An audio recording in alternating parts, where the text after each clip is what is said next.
Hello my dear students, Magnet Brains के Hindi channel में आप सबका स्वागत है। मैं हूं आपकी इंग्लिश टीचर प्राची वर्मा और जैसे कि आप सबको पता है कि हम यूनिट 5 का जो चैप्टर था द समिट विद इन, वो हम पूरी तरीके से पढ़ चुके हैं और अब उसमें कुछ भी बाकी नहीं है जो हमें लौट कर देखना पड़े। तो आगे बढ़ते हैं हमारी पोम की तरफ, जिसका नाम है द स्कूल बॉय, जो कि लिखी है विलियम ब्लेक नाम के एक बहुत ही फेमस पोइट ने। तो चलिए देखते हैं। पहले तो हम पोइट के बारे में जानते हैं। विलियम ब्लेक जो हैं एक पोएट रह चुके हैं, उसके साथ साथ वो पेंटर हैं, एनग्रेवर। एनग्रेवर कौन? जो पत्थरों पर लिखते हैं। एनग्रेव करना यानी कि उसके ऊपर लिखना, है ना, खरोंच के लिखने वाले को हम एनग्रेवर कहते हैं। And visionary William Blake born on 28 November 1757 Soho. Visionary मतलब जिनकी सोच बहुत अलग होती है और जो अपनी सोच से दूसरों को शिक्षित करते हैं, वो होते हैं विजनरी। वो सोहो लंदन में पैदा हुए थे। He worked to bring about a change in both the social order and in the minds of men। मतलब उनका जो काम करने का जो मकसद था वो क्या था? सोशल ऑर्डर, समाज के काम करने के तरीके को बदलना तो था ही, उसके साथ साथ लोगों के माइंडसेट को, उनकी मानसिकता को भी बदलना चाहते थे वो। Though in his lifetime his work was largely neglected and dismissed, मतलब जब वो जीवित थे, जब वो थे इस दुनिया में, अब तो वो जो भी पोएम लिखते थे या जो भी काम वो करते थे, उनके उन कामों को उतनी महत्वता दी नहीं गई जब वो जीवित थे उस वक्त। He is now considered one of the leading lights of English poetry। और इंग्लिश की जो कविताएं हैं उनकी अब वो एक लीडिंग लाइट की तरह है, मतलब आगे बढ़ के, मतलब आगे चलने वालों में से एक हैं। अब उनको बहुत माना जाता है। तो मतलब विलियम ब्लेक जब जीवित थे तब उनकी कविताओं को, तब उनके पेंटिंग्स को या उनकी बातों को उतना महत्वता नहीं दी लोगों ने, लेकिन अब धीरे धीरे उनके समझ में आ रहा है कि उनका जो काम था उसका मकसद आखिर क्या था। तो अब देखते हैं कि स्कूल बॉय में वो ऐसा क्या बताना चाहते हैं। The school boy in the pome is not a happy child. जो बच्चा है स्कूल का यहाँ पर, वो बहुत खुश नहीं है। अब वो क्यों नहीं है? What makes him unhappy? यही तो हमें जानना है कि क्या चीज़ उसको दुखी बना रही है। Why does he compare himself to a bird that lives in a cage? और वो खुद को एक पिंजरे में रहने वाले पक्षी से क्यों अपनी तुलना करता है? और a plant that withers when it should blossom, या एक ऐसे पौधे से अपने आप की तुलना करता है जो मुरझा जाता है जबकि उसे खिलना चाहिए और ज़्यादा सुंदर लगना चाहिए। चलिए शुरू करते हैं इस पोम को। तो ये पोम शुरू होती है इस लाइन से, I love to rise in summer morn. Morn का मतलब यहाँ पे मॉर्निंग है। देखिए क्या होता है कि पोम में ना, जब हम कोई कविता लिखते हैं तो उसका कोई रूल नहीं होता है। कभी भी कहीं भी ऐसा नहीं लिखा है कि आपको राइम स्कीम बना के चलना है, कविता जो है वो राइमिंग होनी चाहिए या उसके शब्द ऐसे होने चाहिए या उनकी लाइनें छोटी या बड़ी होनी चाहिए, ऐसा कोई रूल नहीं होता है। कविता वो होती है, विलियम वर्ड्सवर्थ के द्वारा कही हुई एक लाइन है कि वो हमारे पावरफुल इमोशंस का ओवरफ्लो होती हैं। मतलब अगर हमें कोई फीलिंग आ रही है, अगर हमारे अंदर कोई भावना जागृत हो रही है, तो वो बस उसी तरीके से ओवरफ्लो होके पावरफुल तरीके से ऐसे बाहर निकल कर पेपर पर आ जानी चाहिए। वही तो कविता होती है। क्योंकि अगर हम सोच समझ के लिखेंगे तो वो बनाई जाने वाली कविता कभी कविता नहीं होती है, क्योंकि वो जो पढ़ने वाला व्यक्ति है हम उससे कभी जुड़ ही नहीं पाएंगे। तो बस उसी तरीके से क्या होता है कि कोई रूल नहीं बनाए गए हैं पोएट्री के लिए। और उसी प्रकार यहाँ पे आप देखेंगे कई कविताओं में आप देखेंगे कि कॉमा, फुल स्टॉप जैसी चीज़ें नहीं लगाते हैं पोएट, या फिर शब्द आड़े टेढ़े लगा देते हैं कि राइम कर जाएं, या कभी कभी राइम ही नहीं करते हैं, क्योंकि वो किसी बात को बताना चाह रहे हैं, वो किसी चीज़ को दर्शाना चाह रहे हैं। और यहाँ पर वो एक बच्चे के द्वारा कहे जाने वाले शब्दों को लिख रहे हैं विलियम ब्लेक। वो स्वयं उस वक्त शायद बच्चे ना होंगे, लेकिन वो ऐसा बन रहे हैं कि जो स्पीकर है, जो बोल रहा है इस कविता में, वो कौन है? एक स्कूल जाने वाला बच्चा है। तो वो बच्चा यहाँ पर कहता है, वो मॉर्निंग को उन्होंने मॉर्न लिखा हुआ है। I love to rise in summer morn. Rise का मतलब उठना, सुबह उठना। गर्मियों की जो सुबह होती है मुझे उठना बहुत पसंद है ना, मुझे बहुत ज़्यादा अच्छा लगता है। When the birds sing on every tree, जब हर पेड़ पर एक पक्षी बैठकर गाता रहता है। The distant huntsman winds his horn. अब यहाँ हंट्समैन कौन है? शिकारी। वो हॉर्न बजाता है, और हॉर्न का मतलब ये नहीं है कि वो गाड़ी का हॉर्न बजा रहा है, एक तरीके से वो आगाह करने वाली चीज़ होती है, बहुत दूर से। डिस्टेंट का मतलब होता है काफ़ी दूर से। तो बहुत दूर से एक शिकारी की जो आवाज़ है हॉर्न बजाने की या किसी भी प्रकार के चिल्लाने की आवाज़ है, वो आती है। And the sky lark sings with me. अब स्काई लार्क एक पक्षी होता है जिसको हम चकवा भी कहते हैं, जो बहुत ऊंचाइयों, उसका नाम ही स्काई लार्क इसलिए है क्योंकि वो पक्षी छोटा होता है लेकिन वो उड़ता बहुत ऊंचाइयों तक है, मतलब स्काई तक की ऊंचाई ऐसा कहते हैं। And the skylark sings with me, और जो स्काईलार्क है, जो चकवा नाम का जो पक्षी है, वो हमारे बच्चे के साथ, ये जो है स्पीकर के साथ गाता है। Oh what sweet company, company का मतलब यहाँ पे कोई बहुत बड़ी कंपनी नहीं, मल्टीनेशनल कंपनी नहीं, कंपनी का मतलब होता है साथ देने वाले लोग। तो यहाँ कौन कौन साथ दे रहा है? हर पेड़ पर बैठा हुआ पक्षी उसका साथ दे रहा है, हंट्समैन की आवाज़ आ रही है तो उसे लग रहा है कि वो भी उसके साथ ही है, और तो और स्काईलार्क भी गाते हुए मतलब उसका साथ दे रही है। तो यहाँ पर वो बोल रहा है कितना प्यारा माहौल हो जाता है यहाँ पे कि हम सब साथ में यहाँ पर जो है गाना गा रहे हैं, वक्त बिता रहे हैं। तो वो कहता है कि मुझे गर्मियों की सुबह में उठना पसंद है, क्योंकि जो आवाज़ आती है कि हर पेड़ पर एक पक्षी बैठ के गा रहा है, और जो शिकारी है उसकी आवाज़ दूर से आ रही है चिल्लाने की, उसके साथ साथ जो चकवा है वो भी मेरे साथ गाना गाता है। कितना प्यारा साथ है इन सब लोगों का एक साथ। तो वो ये बता रहा है कि उसको गर्मियों की सुबह उठने में कोई परेशानी नहीं होती है। तो यहाँ तो वो खुश नज़र आ रहा है, लेकिन हमने देखा इंट्रोडक्शन में जब हम बिफोर यू रीड पढ़ते हैं कि वो बच्चा जो है वो स्कूल जाने से दुखी है ना। तो अब देखते हैं कि वो क्यों है। जब उसे उठना पसंद है सुबह सुबह, तो फिर परेशानी क्या है? But to go to school in a summer morn, oh it drives all joy away. तो वो बोलता है लेकिन सुबह, गर्मियों की सुबह अगर स्कूल जाना पड़े तो ओह it drives all joy away, मतलब वो सारे जो जॉय का मतलब यहाँ पर क्या है? जॉय का मतलब तो वैसे भी खुशी ही होती है, जो मज़ा है सारा मज़ा वो ले जाता है। ड्राइव्स अवे मतलब लेकर चले जाता है। स्कूल जाने की बात सुनकर सारा मज़ा किरकिरा हो जाता है उसके लिए। Under a cruel eye outworn, cruel का मतलब होता है बहुत ही रूड, बहुत ही ज़्यादा स्ट्रिक्ट हम कह सकते हैं, है ना। उसके बाद में आउटवॉर्न का मतलब होता है कुछ चीज़ जो खराब हो गई है या कोई चीज़ जो पुरानी है। तो अंडर अ क्रूल आई आउटवॉर्न में वो कहना चाह रहे हैं, क्रूल आई सबसे पहली चीज़ तो जो चीज़ किसी की बहुत ही पैनी और स्ट्रिक्ट नज़र जो होती है ना, हम जब किसी के ऊपर गुस्से से देखते हैं तो उन नज़रों के नीचे अंडर अ क्रूल आई आउटवॉर्न, और शायद से वो कोई बहुत बड़ा व्यक्ति है, कोई बहुत बूढ़ा व्यक्ति है जो ये जिसके बारे में बच्चा बताना चाह रहा है कि कोई ऐसे बड़े व्यक्ति जो कि अपनी बहुत ही पैनी निगाहों से नज़र रखा हुआ है, उनकी निगरानी में मैं हूँ। The little one spend the day, और जो छोटे बच्चे हैं वो उस पैनी निगरानी के सामने बैठकर अपना दिन जो है वहाँ पर बिताते हैं। The little one spend their day, छोटे बच्चे वहाँ पर अपना दिन बिताते हैं। इन साइंग एंड डिसमे, साइंग का मतलब होता है ऐसे सांस लेना, साई करना। डिसमे होता है दुख, सैडनेस या बहुत बोरिंगनेस, ये सारी चीज़ों का मतलब होता है डिसमे।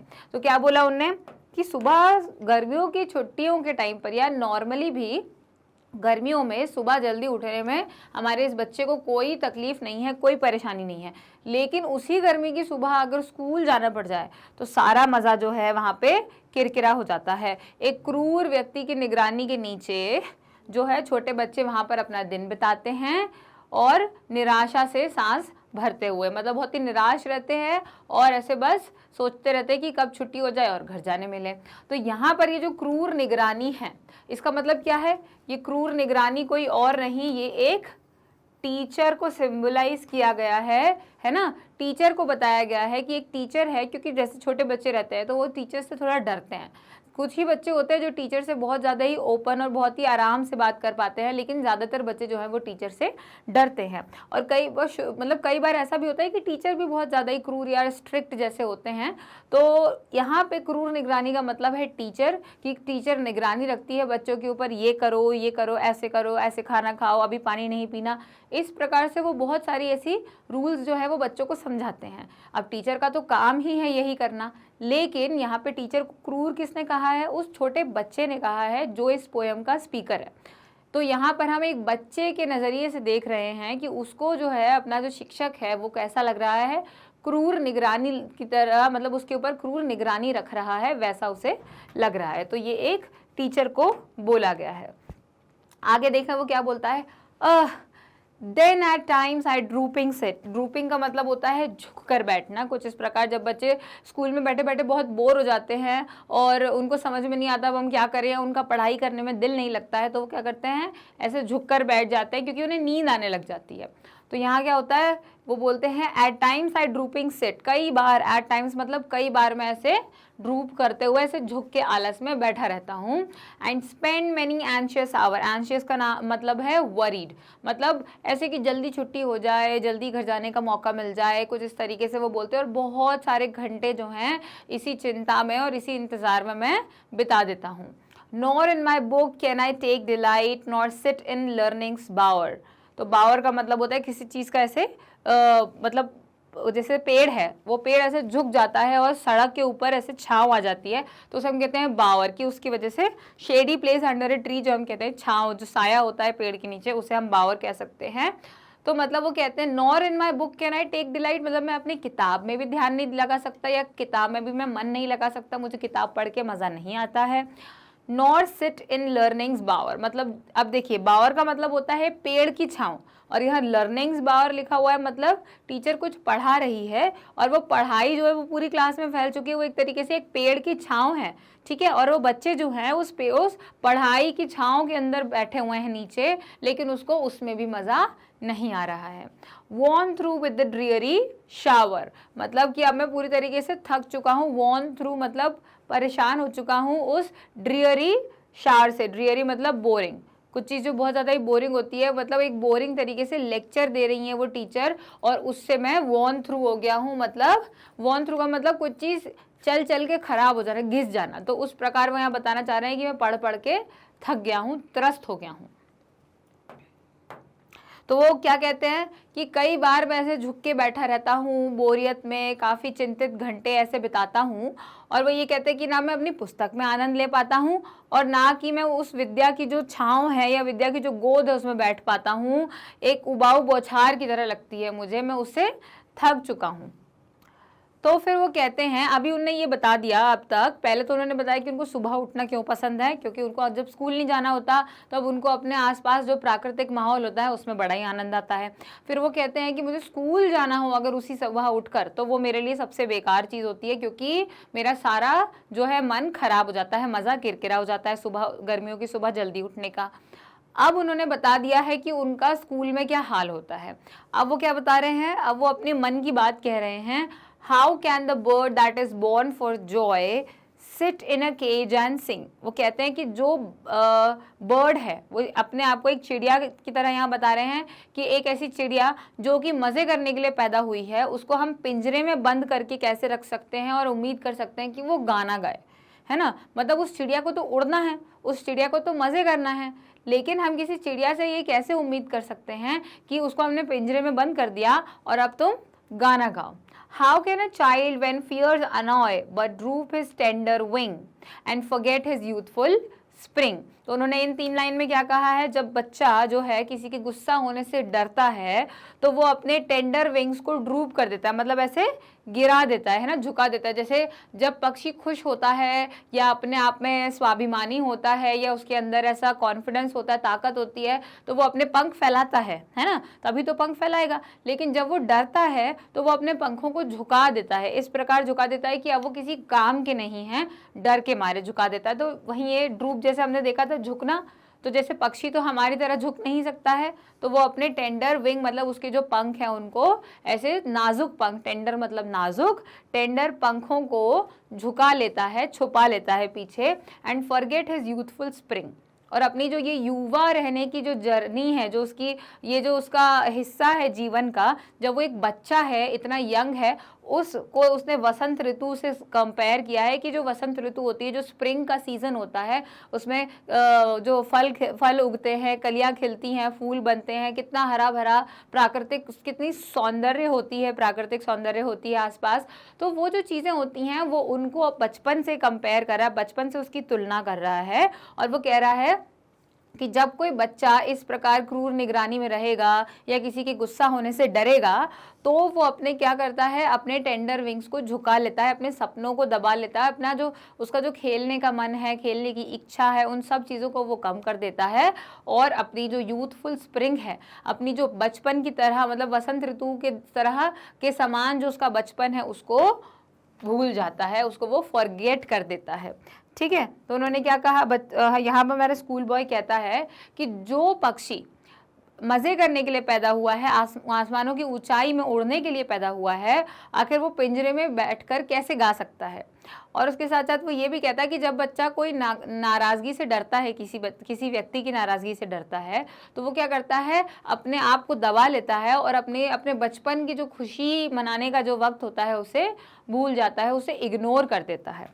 और फिर वो अंत में कहते हैं, O father and mother if birds are nipped and blossoms blown away, blossoms यहाँ पर फूल हैं, और वो अपने माता पिता को ये चीज़ कहना चाहता है कि मम्मी पापा को वो बोल रहा है कि अगर जो कलियाँ हैं, बर्ड्स का मतलब होता है कलियाँ, तो अगर कलियों को तोड़ लिया जाएगा, निप्ड यानी तोड़ लिया जाएगा या डिस्ट्रॉय खराब कर दिया जाएगा, या ब्लॉसम्स ब्लोन अवे, जैसे आपने देखा होगा जो गुलाब का फूल होता है, जब वो थोड़ा थोड़ा वक्त हो जाता है, उसको 1-2 दिन हो जाते हैं, तो उसकी पंखुड़ियाँ बहुत नाजुक हो जाती हैं, अगर आप बहुत जोर से उसके ऊपर फूंक देंगे तो वो सारी पंखुड़ियाँ उड़ जाएंगी। उसी प्रकार अगर फूलों को इस प्रकार से उड़ा दिया जाए, खराब कर दिया जाए, and if the tender plants are stripped, और जो नाजुक छोटे छोटे पौधे होते हैं उनको स्ट्रिप कर दिया जाए, मतलब उनको उखाड़ दिया जाए। प्लांट स्ट्रिप्ड ऑफ जॉय, मतलब if Joy is taken away from them, मतलब उनसे अगर उनकी खुशियां छीन ली जाएं, है ना। Of their joy, plants are stripped of their joy, वो यहाँ कह रहे हैं। इन द स्प्रिंगिंग डे, अगर वसंत के मौसम में खिलते हुए पौधों को जड़ से उखाड़ दिया जाए। बाय सोरो एंड केयरलेस डिस्मे, मतलब कि दुख से और बोरिंग और उबाऊ चीज़ों से, या कुछ ऐसी चीज़ों से जो कि निराशा से भरी हुई हो, उन सब चीज़ों की वजह से उनसे सारी खुशियाँ छीन ली जाएं, है ना, फूलों को बर्बाद कर दिया जाए, कलियों को तोड़ लिया जाए। अगर how shell the summers arise in joy, अगर वसंत, वो यहाँ पर उन्होंने वसंत ऋतु को जो है बताया है, दर्शाया है कि वसंत ऋतु यहाँ पर अगर हमने उसमें इतना खराब किया पौधों के साथ, तो गर्मियों के मौसम में खुशी कैसे आएगी। और द समर फ्रूट्स अपीयर, गर्मियों के मौसम में खुशी कैसे आएगी और गर्मियों के मौसम के जो फल हैं वो कैसे उगेंगे, फूल कैसे खिलेंगे। तो वो यहाँ क्या कह रहे हैं कि वसंत ऋतु में अगर हम अपने माता पिता को बचपन की जो है एक्सप्लेनेशन यहाँ दे रहे हैं कि वसंत ऋतु जो है वो हमारे बचपन की तरह है। अगर बचपन में हम, जैसे वसंत ऋतु के बाद गर्मी का मौसम आता है, गर्मी के मौसम में इतनी तेज़ धूप होती है कि सारे फल और फूलों के बस की बात नहीं होती कि उस तेज़ गर्मी के मौसम में जहाँ पानी की इतनी कमी हो जाती है उसमें अच्छे से खिल जाएं और सुंदर बने। तो वसंत ऋतु में वो जो पौधे होते हैं वो अपने आप में पूरा अपने आप को जो है पालन पोषण अपना कर लेते हैं कि उनको आने वाले मौसम के लिए तैयार रहना है ना। तो बचपन में अगर वसंत ऋतु में ही पौधों को सुखमय तरीके से नहीं जीने देंगे तो गर्मी के मौसम के लिए वो पौधे तैयार कैसे रहेंगे, या पौधे फिर बचेंगे ही नहीं शायद। तो उसी प्रकार वो यहाँ कह रहे हैं कि अगर कलियों को चुभा दिया जाएगा, उन्हें हटा दिया जाएगा, या फूल उड़ जाएंगे, या फिर नाजुक पौधों से उनकी खुशी छीन ली जाए, निराशा या फिर दुख या परवाह किए बगैर, तो फिर गर्मी के मौसम में आनंद कैसे आएगा हमको, या गर्मियों के फल जो हैं वो हमको कैसे देखने मिलेंगे। तो वो यही कहना चाह रहे हैं कि बड़े होकर वो बच्चा खुश कैसे हो पाएगा, या वो एक बेहतर इंसान कैसे बन पाएगा अगर उसको हमने बचपन में ही इस प्रकार का जीवन दे दिया है।